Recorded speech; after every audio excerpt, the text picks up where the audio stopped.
ஓம் நம சிவாய. என்னாளுடைய சிவனை போற்றி, என் நாட்டவர்க்கும் இறைவா போற்றி. ஓம் சண்முகநாதன் திருவடி பாதம் பணிந்து அனைவருக்கும் வணக்கம். இன்றைய தலைப்பு, திருமணம் நடைபெறும் நட்சத்திர நாளை அறிவது எப்படி?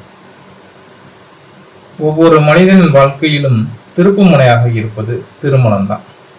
அந்த திருமணம் எப்போது நடக்கும், எப்படி நடக்கும் அப்படின்னு பல பேருக்கு கேள்விக்குறியாவே இருக்கு. நாம திருமணம் ஒரு ஜாதகருக்கு எப்போது நடக்கும்னு ஒரு ஆய்வு செய்து அந்த ஆய்வின் அடிப்படையில் பல பேருக்கு திருமணம் உங்களுக்கு இந்த வயதில் இந்த வரனோடு இந்த மாதத்தில் திருமணம் நடைபெறும் என நம்ம சொல்லிட்டு வரோம். இதன் அடிப்படையில ஒரு ஜாதகருக்கு திருமணம் எந்த நட்சத்திரத்துல அமையும், அதாவது திருமணம் நடைபெறக்கூடிய நாளின் நட்சத்திரம் எது அப்படின்றத நம்ம பார்ப்போம். இந்த திருமண ஆய்வுல நம்ம பயன்படுத்தக்கூடிய கிரகம் சனி பகவானும் சுக்கிர பகவானும்.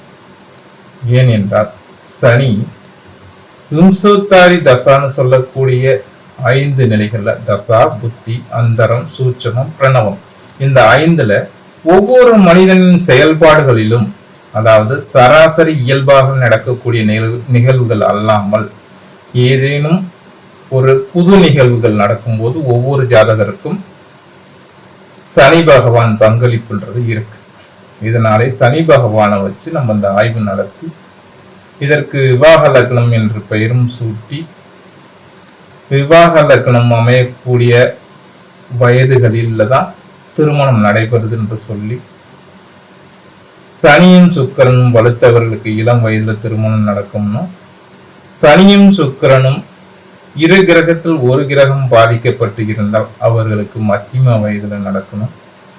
சனியும் சுக்கிரனும் இருவருமே பாதிக்கப்பட்டிருந்தால் அவர்களுக்கு திருமணம் காணல் நீராகத்தான் இருக்குதுன்னு சொல்லிட்டு வர்றோம். இதன் அடிப்படையாக கொண்டுதான் ஜாதகருக்கு திருமணம் நடைபெறக்கூடிய நாளின் நட்சத்திரத்தை எவ்வாறு அறிவது என பார்ப்போம். அதாவது உங்கள் ஜனன ஜாதகத்தில் உள்ள சனீஸ்வர பகவானே திருமணம் நடைபெறும் நட்சத்திர நாளை குறிக்கிறார் என நாம சொல்றோம். திருமணங்கள் சொர்க்கத்தில் நிச்சயிக்கப்பட்டதுன்னு பெரியவர்கள் சொல்லுவாங்க. அதே போலதான் இந்த திருமணங்கிறது ஒவ்வொரு ஜாதகருக்கும் எந்த நாளில், அதாவது முகூர்த்த நாளில் நடைபெறும்ங்கிறத நாம சொல்றோம். இதற்கு சில விதிகள் இருக்கு.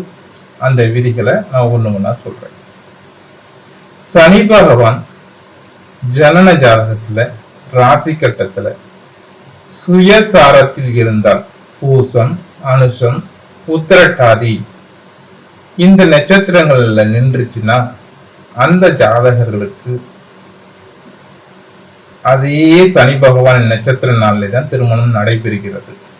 அதே போன்று சனி பகவான் தன் பார்வையில் உள்ள, அதாவது 3, 7, 10 அப்படி என்கிற சொல்லக்கூடிய தன் பார்வையில் தன்னோட நட்சத்திரங்கள் இருந்தாலும் அதே தன் நட்சத்திரம் வரும் நாளில் தான் ஜாதகர்களுக்கு திருமணம் நடைபெறுகிறது. அடுத்தபடியாக சனி பகவான் ஜனன ஜாதகத்தில் லக்னத்தோடு தொடர்பு பெற்றால், லக்னத்தில் அமர்ந்திருந்தாலும் சரி, லக்னத்தை பார்த்திருந்தாலும் சரி, தன் நட்சத்திரமான பூசம், அனுஷம், உத்திரட்டாதி இந்த நாளில் தான் திருமணத்தை நடத்தி வைக்கிறார். 4வது விதி, சனி பகவான் தன் பார்வையில் உள்ள கிரகத்தின் நட்சத்திரத்திலும் திருமணத்தை நடத்தி வைக்கிறார். அதாவது சனி பகவான் பார்க்கக்கூடிய பாவகங்களில் உள்ள கிரகத்தின் நட்சத்திரத்திலும் திருமணத்தை நடத்தி வைக்கிறாரு அப்படின்னு சொல்லலாம். அடுத்தபடியாக சனி பகவான் தன் பார்வையுள்ள நட்சத்திர அதிபதிகளின், அதாவது தன்னோட பார்வையில ஒரு நட்சத்திரம் இருக்கும், அதற்குரிய அதிபதி இருப்பாரு. அந்த அதிபதியின் 3 நட்சத்திரங்கள் இருக்கு பாத்தீங்களா, அந்த 3 நட்சத்திரத்தில் ஏதோ ஒன்றும் சுப நட்சத்திரம் வரும்பொழுது, சுப முகூர்த்தம் வரும்போது அதிலையும் திருமணத்தை நடத்தி வைக்கிறார். சரி, உங்களுக்கு ஒரு குழப்பம் வரும். சனி பகவான் பார்க்கிற இடத்துல பல கிரகங்கள் அமர்ந்திருக்கு, இதுல எந்த கிரகத்தின் நட்சத்திரத்துல அவர் திருமணத்தை நடத்தி வைப்பார்ன்ற கேள்வி வரும் உங்களுக்கு.